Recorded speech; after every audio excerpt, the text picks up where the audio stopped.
Assalamualaikum warahmatullahi wabarakatuh. Alhamdulillah berjumpa lagi dengan saya di sini, di suasana rintik hujan. Narasi kita kali ini tentang serial panduan hadits Nabi Muhammad SAW. Insya Allah akan menjadi 42 video seri. Pokoknya seru dan menjadi sesuatu yang bermanfaat untuk bekal kita dalam beragama. Jadi tidak dibodohi lagi dengan ilmu yang tidak ilmiah dan narasi yang tidak jelas asal dan usulnya. Ini narasi agama bung. Jangan main-main dan mengada-ada soal agama. Kita semua sepakat bahwa agama kita sudah sempurna alias lengkap. Buktinya untuk masuk WC saja kita sudah diatur menggunakan kaki kiri duluan. Jadi kalian mengerti ya, jika narasi saya selalu tekstual alias ilmiah bukan karangan atau pendapat saya.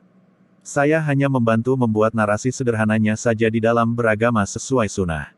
Jadi kalian semua boleh nonton apa saja di YouTube. Tetapi jangan lupa untuk sempatkan nonton video narasi saya sebagai ilmu pengetahuan agama.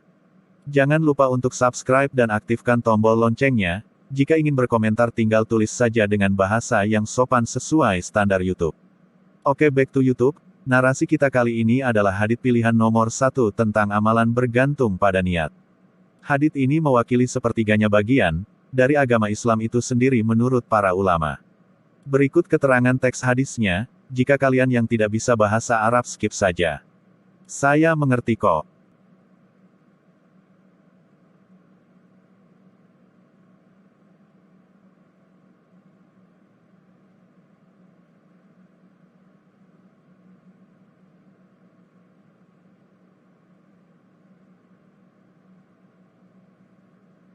Artinya, sesungguhnya setiap amalan tergantung pada niatnya. Setiap orang akan mendapatkan apa yang ia niatkan. Siapa yang hijrahnya karena Allah dan Rasul-Nya, maka hijrahnya untuk Allah dan Rasul-Nya. Siapa yang hijrahnya karena mencari dunia atau karena wanita yang dinikahinya, maka hijrahnya kepada yang ia tuju. Hadits riwayat Bukhari dan Muslim. Penjelasannya, hadits ini menjelaskan bahwa setiap amalan benar-benar tergantung pada niat. Dan setiap orang akan mendapatkan balasan dari apa yang ia niatkan. Balasannya sangat mulia ketika seseorang berniat ikhlas karena Allah, berbeda dengan seseorang yang berniat beramal hanya karena mengejar dunia seperti karena mengejar wanita. Dalam hadits disebutkan contoh amalannya yaitu hijrah, ada yang berhijrah karena Allah dan ada yang berhijrah karena mengejar dunia. Niat secara bahasa berarti al-qasd atau keinginan. Sedangkan niat secara istilah syari atau agama yang dimaksud adalah berazam berkehendak mengerjakan suatu ibadah ikhlas karena Allah. Letak niat dalam batin, hati. Banyak yang salah penerapan akan niat di dalam ibadah, karena niat itu adanya di dalam hati. Sebagian dari kita mengikuti ajaran nenek moyang kita dengan cara diucapkan. Sepertinya sepele tetapi ketika dikerjakan tidak sesuai dengan yang dikerjakan oleh Nabi Muhammad SAW maka niat yang diucapkan itu akan tertolak karena tidak sesuai sunnahnya. Contohnya tentang sholat. Sebagian dari kita masih mengucapkan niatnya sebelum memulai sholatnya seperti usoli fardo. Bla bla bla. Ketahuilah syarat diterimanya ibadah ada dua.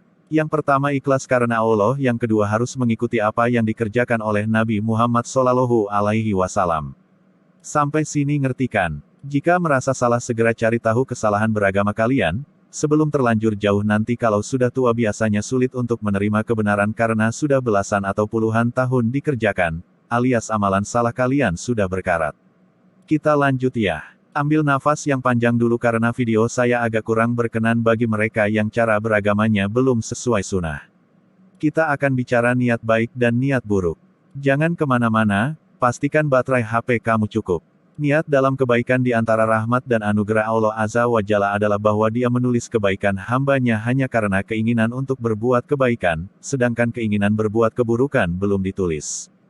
Nabi Shallallahu Alaihi Wasallam menjelaskan hal ini di dalam hadits sebagai berikut.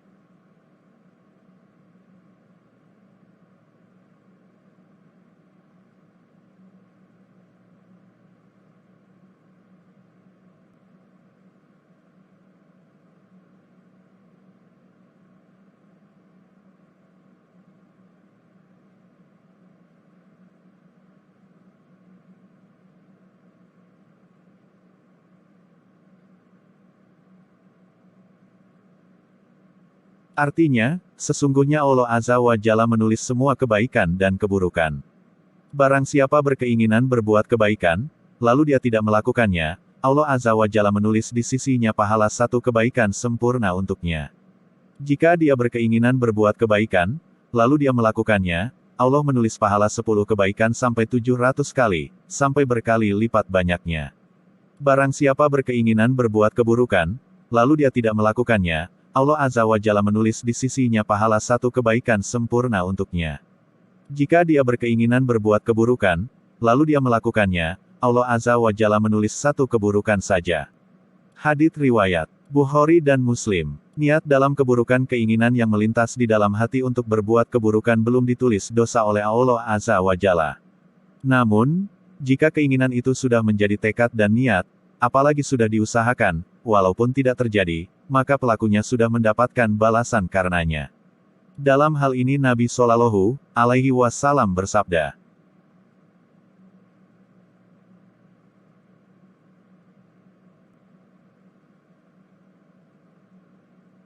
artinya, siapa saja berhutang dengan niat tidak akan membayar hutang kepada pemiliknya, dia akan bertemu Allah sebagai pencuri. Hadits riwayat Ibnu Majah. So, banyak-banyaklah berniat baik dan berhati-hatilah jika punya niat buruk. Karena Allah itu tidak tidur. Semua keterangan ini menunjukkan pentingnya kedudukan niat. Oleh karena itu seorang muslim yang baik selalu membangun seluruh amalannya di atas niat yang baik, yaitu ikhlas karena Allah Azza wa Jalla. Demikian juga seorang muslim akan selalu berusaha beramal berdasarkan sunnah Nabi Shallallahu Alaihi Wasallam, karena hal ini sebagai kelengkapan niat yang baik.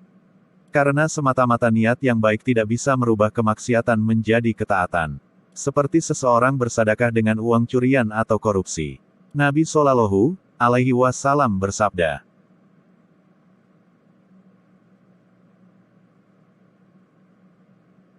artinya, tidak akan diterima salat dengan tanpa bersuci dan tidak akan diterima sedekah dari hasil gulul khianat. Hadits riwayat Muslim. So yang masih mencari harta haram buat niat baik untuk menafkahi keluarga, Anda diancam oleh Allah. Jadi, walaupun suatu amalan itu merupakan kebaikan secara lahiriah, dan dilakukan dengan niat yang baik, seperti salat atau sedekah, namun jika tidak memenuhi syarat-syarat di dalam agama, maka niat yang baik itu tidak dapat merubahnya sebagai amalan ketaatan. Kesimpulannya, hendaklah kita selalu memiliki niat yang baik, ikhlas di dalam seluruh amalan, lahir dan batin. Demikian juga amalan itu harus berdasarkan tuntunan Nabi Muhammad Shallallahu Alaihi Wasallam. Semoga Allah Azza wa Jalla selalu memberikan pertolongan kepada kita untuk meraih keridaan-Nya.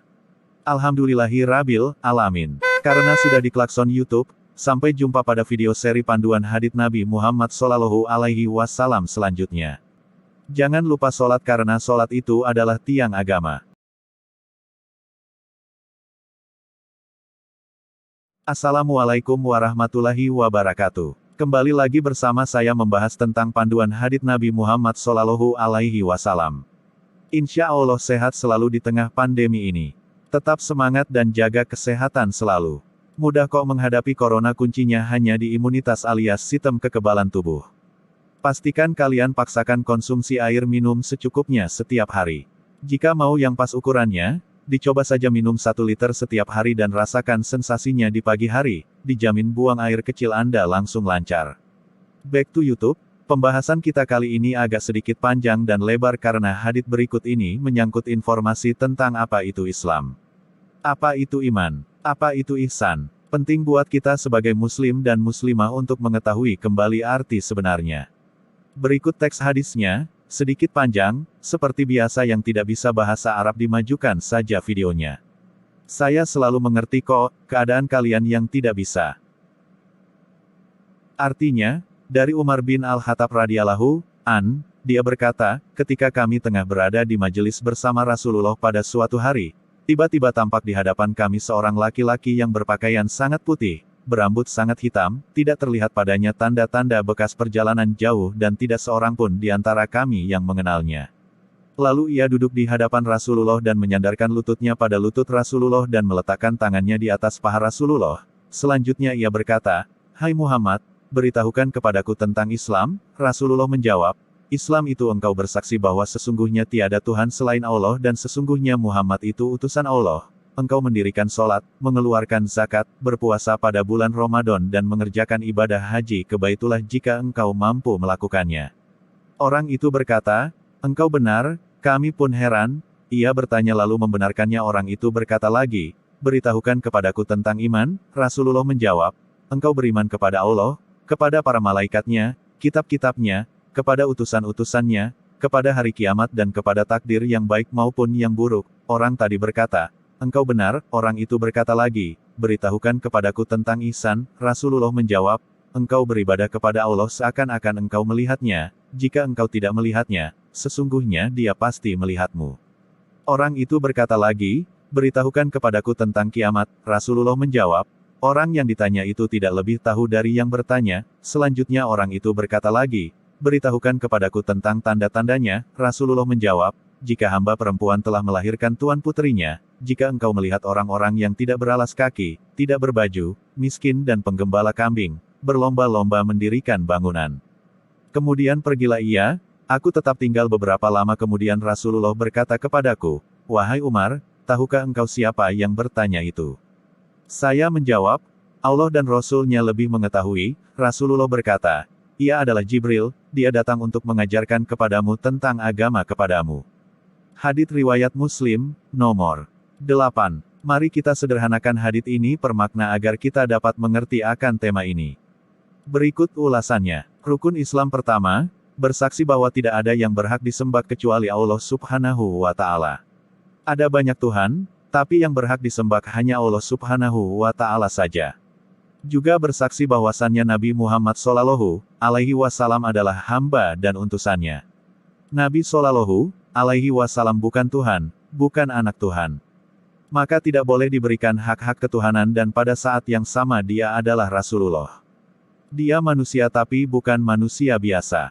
Dia adalah manusia pilihan, di mana orang-orang yang hidup setelah diutusnya Rasulullah Shallallahu Alaihi Wasallam wajib untuk mengikuti beliau. Maka ajaran beliau universal, tidak hanya untuk orang Arab, tapi semua jin dan manusia yang hidup setelah diutusnya Rasulullah Shallallahu Alaihi Wasallam wajib mengimani bahwa beliau adalah Rasulullah. Inilah keyakinan yang ideal yang diajarkan oleh Islam. Tidak merendahkan dan tidak juga menuhankan. Beliau adalah hamba, maka jangan dikultuskan, jangan dipertuhankan. Beliau juga Rasul, maka jangan dihinakan dan direndahkan. Dari rukun yang pertama ini bisa kita simpulkan tentang syarat diterimanya amal kita. Amal kita tidak diterima kecuali dengan ikhlas memberikan ibadah kita hanya untuk Allah Subhanahu wa Ta'ala saja. Ini kembali kepada syahadat yang pertama. Kedua adalah bahwasannya kita harus menjalankan ibadah itu sesuai dengan tuntunan Nabi Muhammad Shallallahu Alaihi Wasallam. Ini kembali kepada syahadat yang kedua. Kedua, menegakkan salat, terutama salat 5 waktu yang wajib bagi setiap muslim. Seorang muslim tidak boleh meninggalkannya, karena jika ditinggalkan akibatnya fatal. Sebagian ulama berpendapat bahwasannya meninggalkan salat akan mengeluarkan pelakunya dari Islam. Sebagaimana dikatakan oleh Abdullah bin Syakik radhiyallahu anhu, kami para sahabat tidak melihat ada suatu amalan yang jika ditinggalkan membuat pelakunya kafir kecuali salat. Maka berdasarkan hal ini dan juga dalil-dalil yang lain, sebagian dari ulama berpendapat bahwasannya meninggalkan salat adalah kafir. Ketiga, menunaikan zakat. Bagi yang mampu, hendaknya tidak menunda-nunda dan tidak lari dari kewajiban membayar zakat. Karena itu adalah salah satu kewajiban dan bahwa rukun Islam. Meninggalkannya juga adalah sesuatu yang sangat fatal dalam agama kita. Keempat, menjalankan puasa Ramadan. Puasa Ramadan wajib bagi semuanya yang mampu untuk menjalankannya. Kelima, haji jika mampu datang ke Baitullah. Amalan Islam sangat banyak, tapi yang 5 ini adalah yang paling penting. 5 amalan ini merupakan pondasinya yang kalau satu saja hilang, maka hal yang sangat fatal terjadi pada keislaman seseorang. Maka hendaknya kita menjadikan kajian ini sebagai pengingat. Jika ada di antara kita yang belum menyelesaikan 5 rukun ini hendaknya berusaha untuk menyelesaikannya. Terutama kewajiban-kewajiban yang wajib atas semua orang seperti syahadat, salat dan puasa. Adapun syahadat dan haji, jika Allah Subhanahu wa Ta'ala menguji kita dengan kemudahan dalam urusan dunia sehingga kita menjadi orang yang wajib zakat atau wajib haji, maka hendaknya kita juga segera menjalankannya.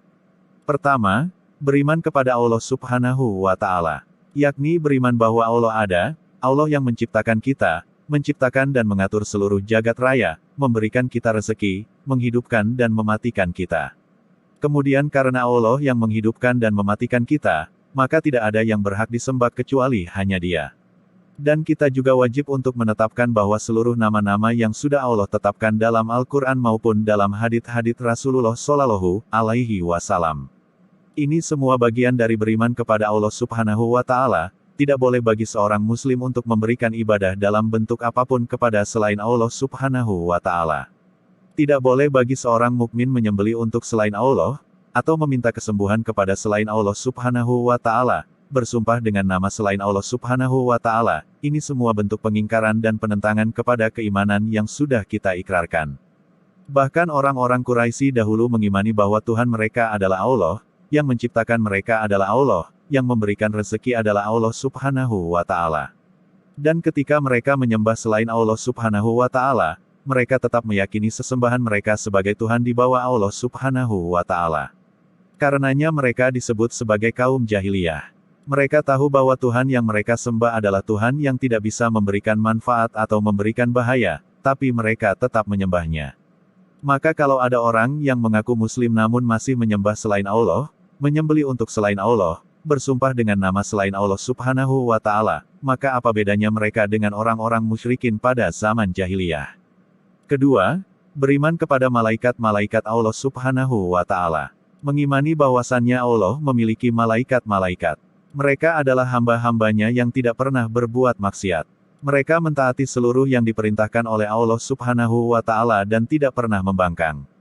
Kemudian mengimani juga berbagai sifat dan keterangan yang diberikan oleh Allah Subhanahu wa Ta'ala tentang mereka. Yakni mereka terbuat dari cahaya, bentuk fisik mereka memiliki sayap-sayap, diberikan kemampuan untuk merubah wujud kita mengimani keberadaan mereka secara global. Kemudian jika ada keterangan dari Allah Subhanahu wa Ta'ala atau dari Nabi Muhammad Shallallahu Alaihi Wasallam tentang mereka, kita juga wajib untuk mengimani dan itu menjadi bagian dari iman kepada hal gaib. Sebagaimana iman kita kepada Allah merupakan iman kepada yang gaib. Dan beriman kepada hal-hal yang gaib adalah sifat orang-orang yang bertakwa. Ketiga, beriman kepada kitab-kitab Allah Subhanahu wa Ta'ala. Allah Subhanahu wa Ta'ala telah menurunkan kitab-kitab sebagai pedoman bagi hamba-hambanya, sebagai petunjuk bagi orang-orang yang beriman, di sana ada kebahagiaan mereka. Kita mengimani hal tersebut secara global dan juga mengimani keterangan-keterangan tentang kitab-kitab yang dijelaskan secara lebih terperinci seperti Al-Quran, Taurat, Zabur, Injil, atau juga suhuf Nabi Musa dan Nabi Ibrahim. Demikianlah seri panduan hadits Nabi Muhammad Shallallahu Alaihi Wasallam yang kedua.